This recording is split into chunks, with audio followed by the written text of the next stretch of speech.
Hello everyone, this is Sarika and I am a student of Suryanagiri Uniqlo classes, and today we are going to learn the sections of Hindu Marriage Act 1955 with some tricks. It has 6 chapters in 30 sections. Chapter 1 preliminary, that is from section 1 to 4.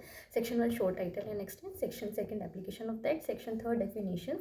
Section 4 overriding effect of the act. Then comes the chapter 2 that is Hindu marriages. अब शादी से पहले कुछ conditions लगाते हैं तो section 5 talks about conditions for Hindu marriages. Section 6 repeat.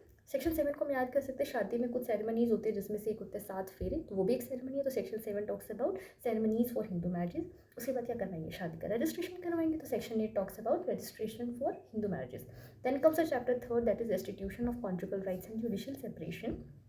The name itself suggests section 9 is restitution of conjugal rights and section 10 is judicial separation. Then comes the chapter 4 that is nullity of marriage and divorce. Section 11 talks about void marriages and section 12 talks about voidable marriages.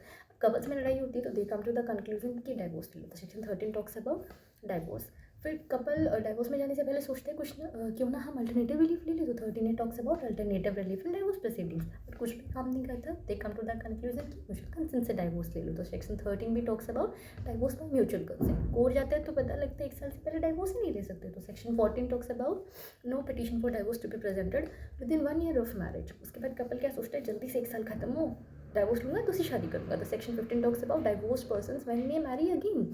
उसके बाद section 16 को हम याद कर सकते हैं, जब हम बड़े होते हैं तो 32 दांत होते हैं, जब बच्चे होते हैं तो 16 दांत होते हैं. तो 16 talks about legitimacy of children of void and voidable marriages.